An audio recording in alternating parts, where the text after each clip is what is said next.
Yo people, what's up? Welcome back to another Magic the Gathering Commander video, and welcome to Grenzo's Dungeon. That's what I actually named this deck because I'm such a creative man. Well, what is this deck? Well, the name says it. It's about Grenzo and his dungeon, which sounds weird. Okay, let's look at the general first. Of course, it's black and red, which is the Rakdos color scheme. Our general is Grenzo the Dungeon Warden. He is a legendary goblin rogue for black, red and X, and he's a 2/2 at his base stat line, and he comes with two abilities. First of all, Grenzo the Dungeon Warden enters the battlefield with X +1/+1 counters on it, so you can play this for 0 technically, which is kinda nice. You can get your general out early. But his main reason we play him is his ability number 2. You can pay 2 mana and put the bottom card of your library into your graveyard. Well, why would you do that? Well, because if it's a creature with power less or equal to Grenzo's power, you put it into play. You see what we're trying to do? That's right, get some counters on the Grenzo and start putting out stuff from your graveyard. Well, basically from the bottom of your library, but still. So how we're gonna achieve this, what kind of combos we are having in this deck, and all the good stuff we're gonna explore together right now. Let's start with the creatures as always. First we have the Abhorrent Overlord, which is a quite nice creature, a 6/6 flying demon, which will spawn harpies equal to your devotion to black. And the thing is, he himself always will spawn 2 harpies. That's just the baseline, because he has 2 black mana symbols. And most of the time it's going to be more. There's a catch, of course. At the beginning of your upkeep you sacrifice a creature, but this deck has sack outlets. And maybe I need to put more in them actually in the deck, but it has sack outlets to actually get around this. And if you can, then well, basically the harpies will start to die. But other than that, it's just a cool creature to have. The Anathemamancer, I think it's called. It's a nice little zombie wizard. When he comes into play, he deals damage to target player equal to the number of non-basic lands that player controls. That might not sound too good, but it actually is kind of significant damage sometimes. Especially if you have people with like super high different colors in their decks. For example, in my play group there is a guy that plays a 5-color deck, which means he has a lot of non-basic lands, which means this is even more dangerous for him. And even if you think like, yeah, well, 5 or 6 damage, that's not much. Well, the thing is, first of all, it has Unearth, so you can play it again. And well, with the general, with Grenzo and a few other friends, you can play this over and over and over again. And that goes for any creature I'm about to show you. So, here we go. Battlehorn is basically an artifact destructor. And again, we can do it several times, as you will see very soon. The Bearer of Heavens is like the reset button for this deck. Sometimes there is a situation which this deck will not be able to handle, and this is like the unfriendly way, the not so nice way to reset everything, because it destroys all permanents at the beginning of the next end step, which gives the opponents sometimes a bit time to react, because when this is killed they still have some time to do stuff. So it's not instant, they have time. So you have to be very careful of that. Still, sometimes it's very good to have this reset button on the field, or sometimes even the threat of activating it is enough. Next up you have the Brunished Heart, to get some lands out of your deck. And again, I'll show you, we can do this multiple times with Grenzo and some other things, so this becomes even better. Now here is the Cryptborn Horror. It's a cool creature, it's an 0/0 with trample. Well, what the fuck is this? Well, Cryptborn Horror enters the battlefield with X +1/+1 counters on it, where X is the total life lost by your opponents this turn. The thing is, with Grenzo you can play this in opponents' turns, so sometimes the opponents will beat the shit out of each other, and then if you can cheat this out with Grenzo, like at the end of somebody's big, like, overrun attack turn. Yeah, that's gonna be fun. Dark Confidant, that's just a mana, but no, not a mana, a card draw engine for this deck. The life loss can be troubling, but you can get rid of it quite quickly most of the time. The Dragon Master Outcast, just a nice cheap creature, and if you can cheat this into play, again with Grenzo, like very late game, when you have 6 or more lands anyway, cheat this into play like at the end of an opponent's turn and just get instant gratification, which is quite nice. And here is one of the engines that I was talking about that will enable us to play stuff over and over again. The Epitaph Golem. It's a 3/5 stupid golem, but his ability is quite nice. For 2 colorless mana, you put target card from your graveyard on the bottom of your library. And remember, from the bottom of your library, you can play stuff with Grenzo. So yeah, this is kind of an unending cycle. Just with things, for example, Brunished Heart. You can search your library for something, if you sacrifice it, and then put it onto the library again and play it again with Grenzo. Just like that. Search all of your lands, be done with it. Well, of course you need to have the mana, still. It's quite nice. The Falkenrath Noble. When the noble or another creature dies, target player loses 1 life, you gain 1 life. It's kinda nice because, again, you'll have to... well, you'll sacrifice a lot of things in this deck. There will be a lot of recurring creatures in your deck, so this is kinda nice to get a bit of chip damage going. The Fanatic of Mogis. When it enters the battlefield, it deals damage to each opponent equal to your devotion to red. Standard, if you don't have anything else, that's just 1. Yes, that's not much. But, again, you can play this multiple times with Epitaph Golem and Grenzo. And if Grenzo is out anyway, so that's at least 2 damage. And if we can do it every turn, this starts to get important, believe me. The Fault Grinder is a big stupid land destroyer. Sometimes you need to destroy lands, in my opinion. Sometimes lands are just too powerful or too annoying. And you can also evoke it in a pinch. And cool thing is, evoke it, get it into the graveyard, from graveyard to bottom on the library, and then into play. Easy. The Flashback Marauder is like one of the best black creatures, at least if you're talking commons and uncommons, in my opinion. It's just a nice everybody sacks something creature. And you can get rid of something stupid that you have on your side, like an Apparent Overlord if it gets too overbearing. You can put something into your graveyard that you want to play again with Grenzo, stuff like that. So he is like a multi-purpose tool in this deck. Gonti, Lord of Luxury. Of course, he is a cool creature with Death Touch. It's a 2/3, and when he comes into play, you look at the top 4 cards of target opponent's library. You may exile 1 face down, and then you may look at it, and you may cast it with mana as though it was the right mana to cast it. So basically, this gets around the color identity of your general. So it doesn't matter which spell you pick, which color combination it is, you'll be able to play it as long as you have enough mana.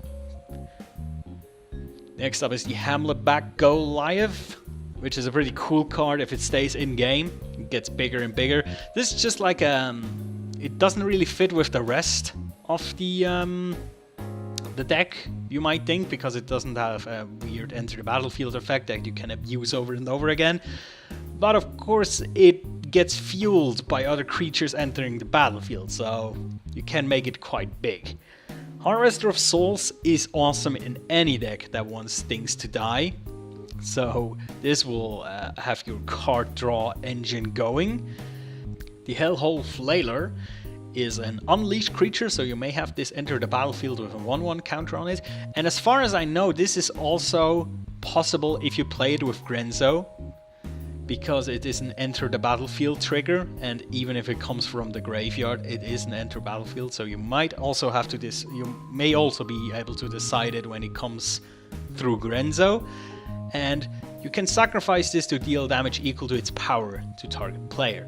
We have 1 or 2 possibilities to enhance that, but it's also just fun to just throw it at an opponent and then just play it again a turn later with Grenzo. So that's kind of quite cool. Hellkite Charger is just an amazing little creature. I mean, a flying haste with double attack phases is just cool, right? Master of Cruelties is one of my most beloved creatures in this deck. Even though your opponents will probably hate you if they lose to this thing, believe me. So basically it's a first strike death touch creature, which is annoying. Just alone, this alone is annoying as hell, but he comes with a bit more. First of all, he can only attack alone. Well, okay, that's weird, but okay. And whenever he attacks a player, and if he isn't blocked, that player's life total becomes 1.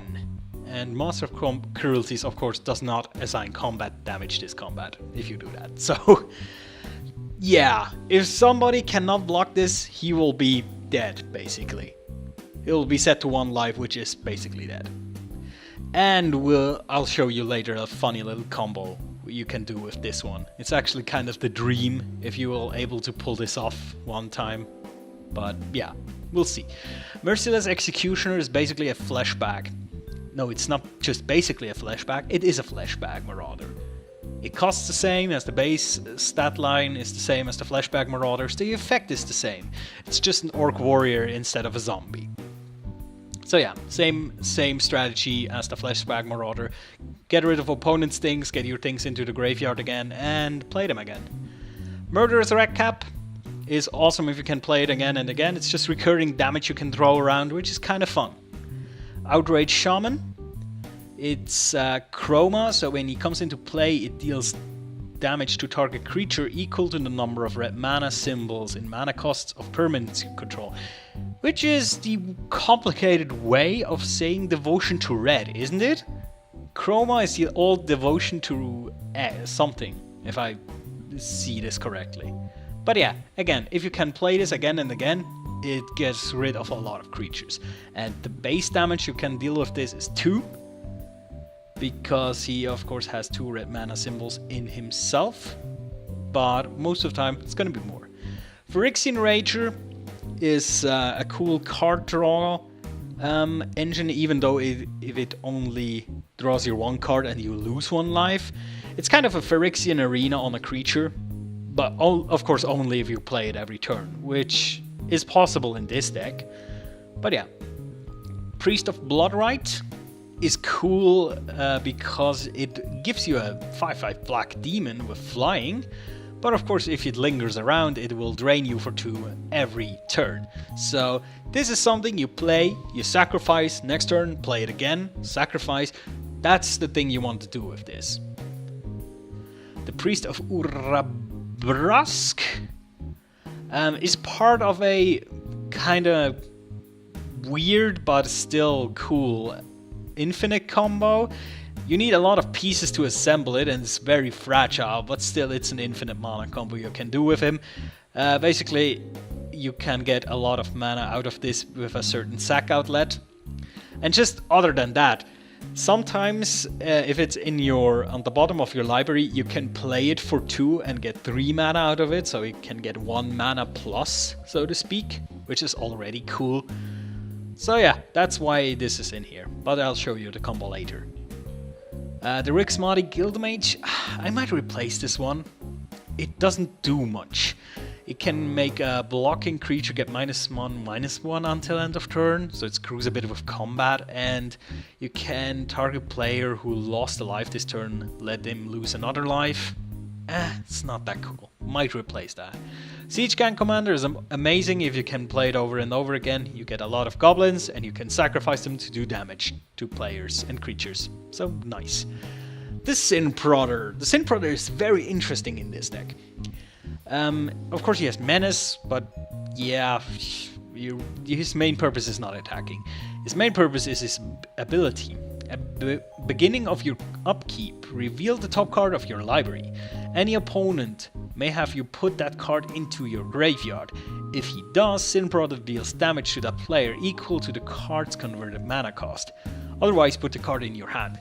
So, at the basic setup, this looks like, yeah, an opponent will let you keep stupid creatures and drop awesome creatures into your grave and awesome spells. Well, there's two things that kind of screw with this card in this deck.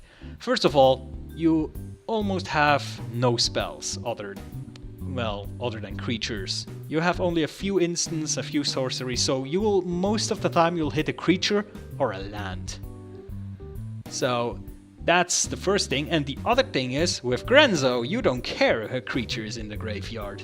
If you have an Epitaph Golem or one of the other engines to get the thing back into your library at the bottom, yeah, it's basically a lose-lose situation. They basically say, okay, I can let you draw this card so you can play it, or I can let you put it into the graveyard from which you can put it on the bottom of your library and then put it into play anyway. So it's just basically a draw a card.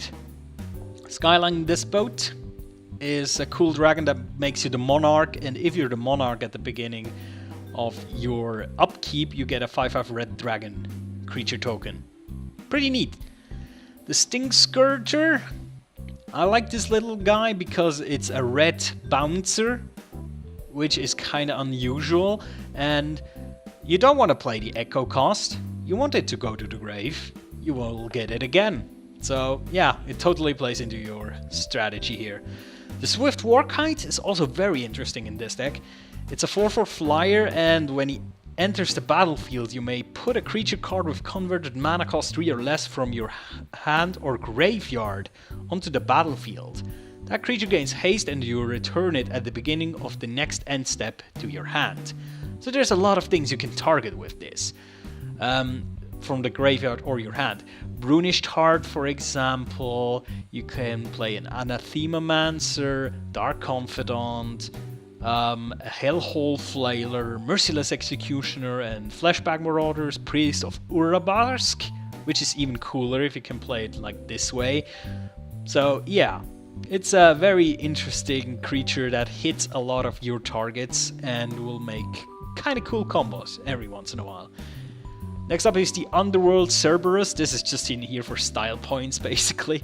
It's a kind of cool creature. It's a 6/6 for 5, and it can only be blocked by 3 creatures or more, which is an ability I've almost never seen on a creature. It's like Super Menace.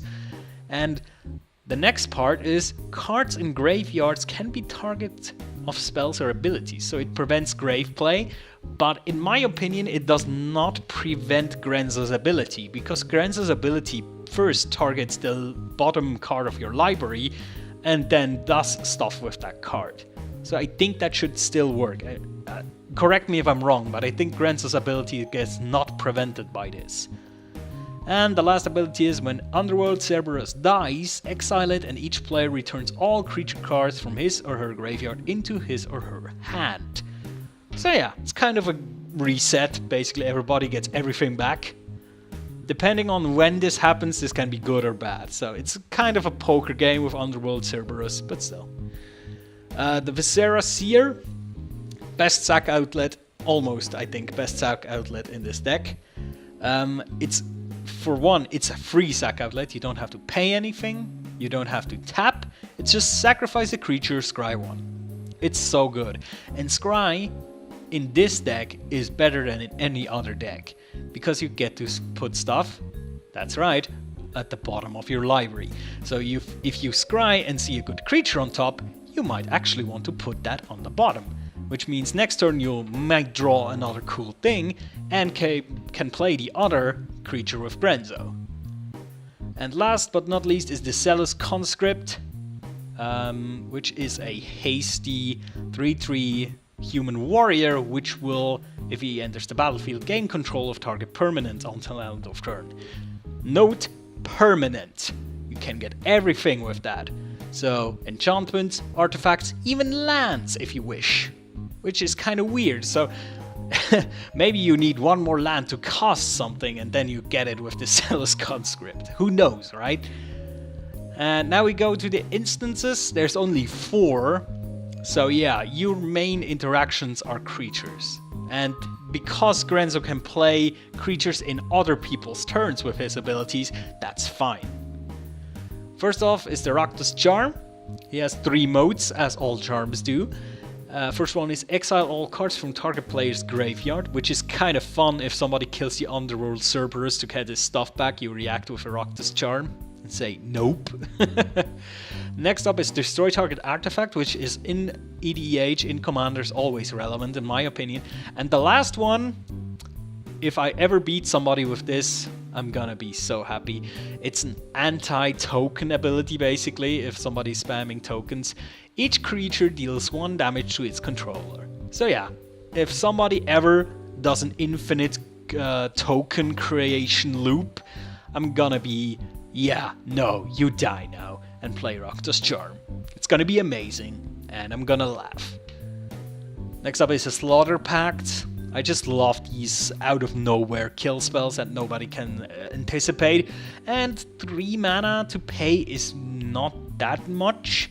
Although if you play against a blue deck, especially a blue spell heavy deck, be careful with that. Somebody will tap down your lands and make you lose. Next up is Terminate. Old school, like destroy target creature, can't be regenerated. Well, just standard destruction spell for this color combination. And Unlicensed Disintegration, which is basically the same, but it also deals 3 damage to that creature's controller. Sorceries, we have 7. First up is Cathartic Reunion. As an additional cost, discard 2 cards and then draw 3 cards. So the thing is, what you want to do with this is dump 2 creatures into your yard to get under your library and draw 3 new cards. So basically, you want to dispose things you cannot play right now, or you want just generally to play with Grenzo and then get new stuff. So that's a quite cool enabler for you. The Dark Petition, it's a tutor, and if you have Spell Mastery, which means if there are 2 or more instants or sorcery cards in your graveyard, you also add 3 black mana to your mana pool.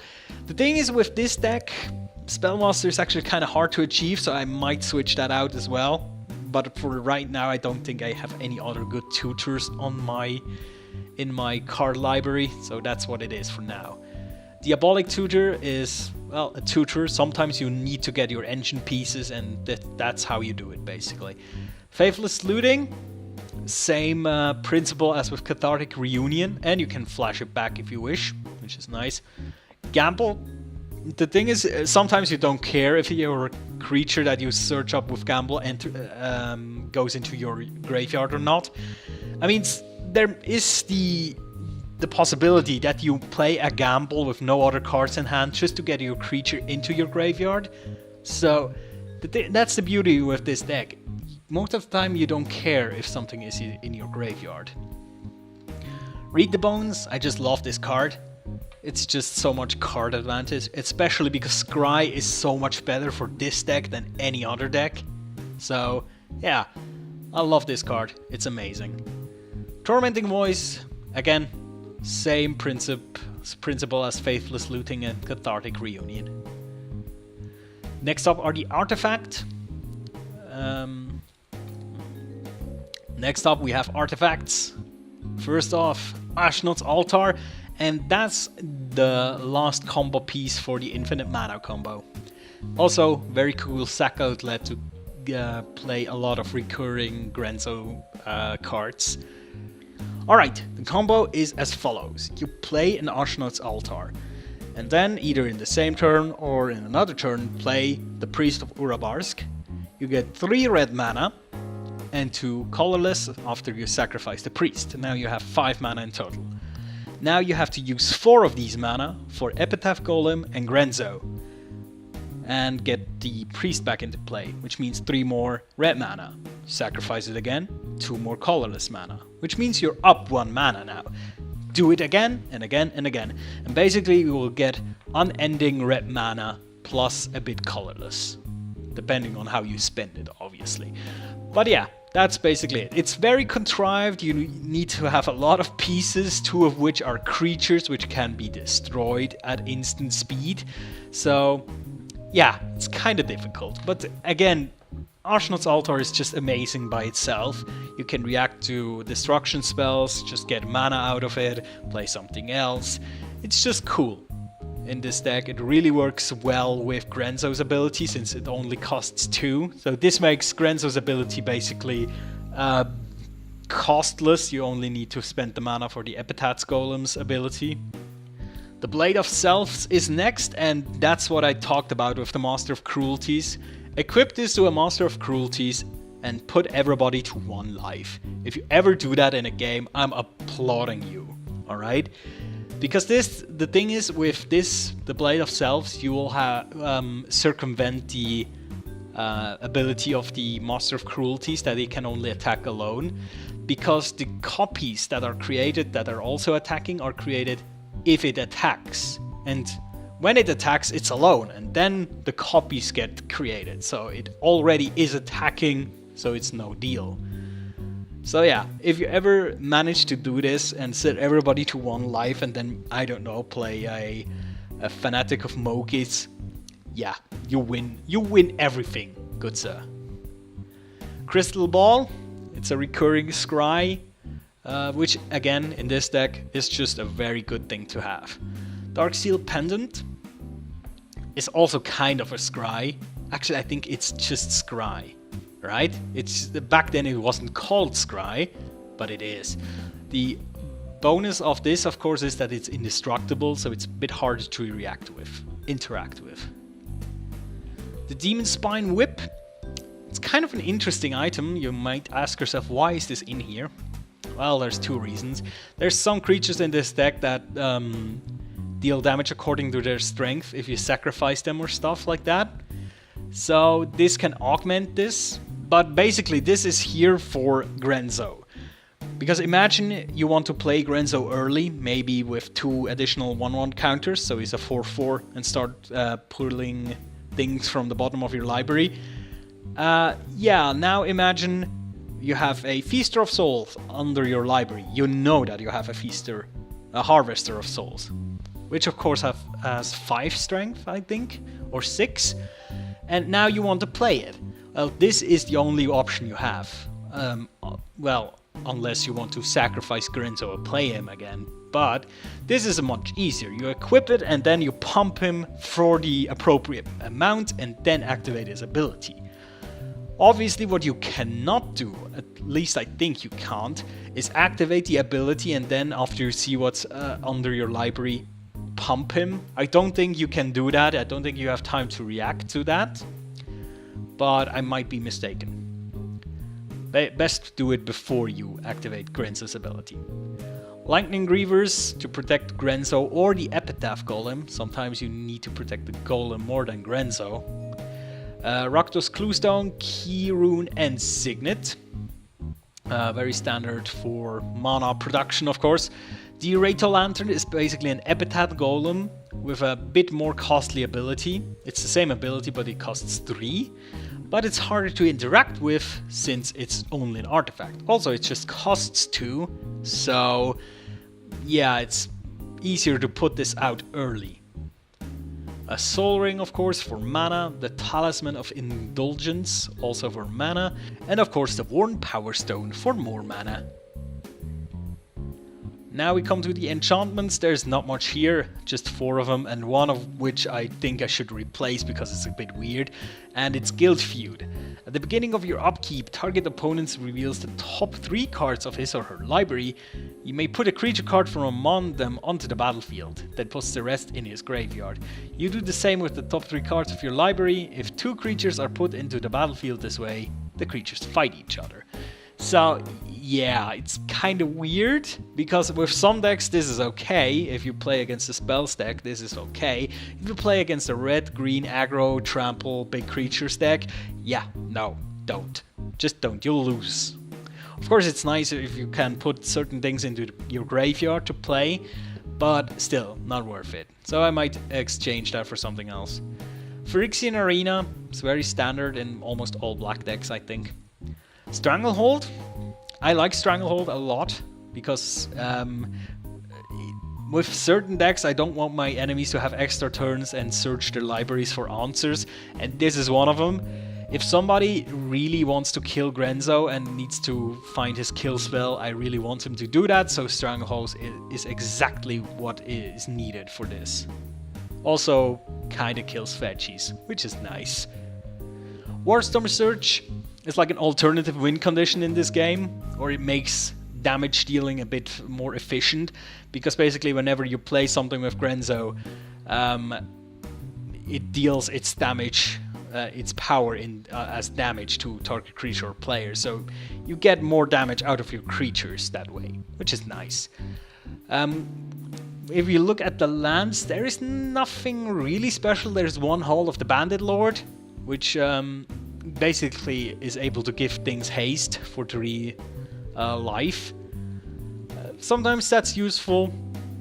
Might switch that out again, but most of the time, well, things with haste are cool. But again, I haven't played this deck too much, so I don't know if haste is really that good in this deck. I just want to have a source which can do it. Alright, so as you have seen, this deck is kind of weird. It's like a grave deck, but not really, because you don't play from your grave, you play from the bottom of your library. But you can get, of course, stuff from your grave to your library. So it's kind of a weird detour deck, so to speak. I think it's a very strong deck, actually, and it's very unconventional in the way it plays, and that might sometimes screw with your opponents if they think, ah yes, I can just kill his stuff. Well, it might come back, you know. Not in the way you think, but it might come back. There's some very distinctive weaknesses, of course. First off, there's only 2 engine cards that can enable graveyard to bottom of library play, which is the Epitaph Golem and the Rata Lantern. And if these are destroyed, yeah, there's not really a way to get them back. So that is a bit of a problem. And I might have to fix that in some way or form. I might put out the... what was it called? The Grixmati Guildmage, I think it was called, in favor of like a Gravedigger to at least be able to get the Epitaph Golem back, you know, something like that maybe. I'm not quite sure yet, really. But still, there's a lot of interesting stuff in here. Again, it's very, very vulnerable to kill spells. I mean, if somebody's killing your Grenzo over and over again, then this deck will not get off the floor, really. Because the thing is, if you have to pay 10 mana for Grenzo anyway before he even gets into game, you cannot really spend a lot more on X. So you only be able to power out creatures with power 2, and that's not really enough. I'd say 4 power is like the minimum you want. In my opinion, 5 is better, 6 is optimal. Anything more than that, you don't really need. If I look at my powers of the creatures here, 6, 10 is of course the Bearer of Worlds, but the rest is 5 or lower. There's like 2 with 6, which is Unruled Cerberus and the Abhorrent Overlord, I think. And the Hamletback Golem, but everything else is like 5 or below. So yeah, 5 or 6 is the magic number here you're looking for. But yeah, again, if somebody is really killing your stuff over and over again, it's hard. It's very hard. And another note, you don't have to play with Epitaph Golem and Scry to get this deck off the ground. I had a game recently where I was in a very dire situation. I had Grenzo on the field and a lot of mana and not really anything else. So I basically just started to rip from the bottom of my library. I basically was top decking, but from the bottom.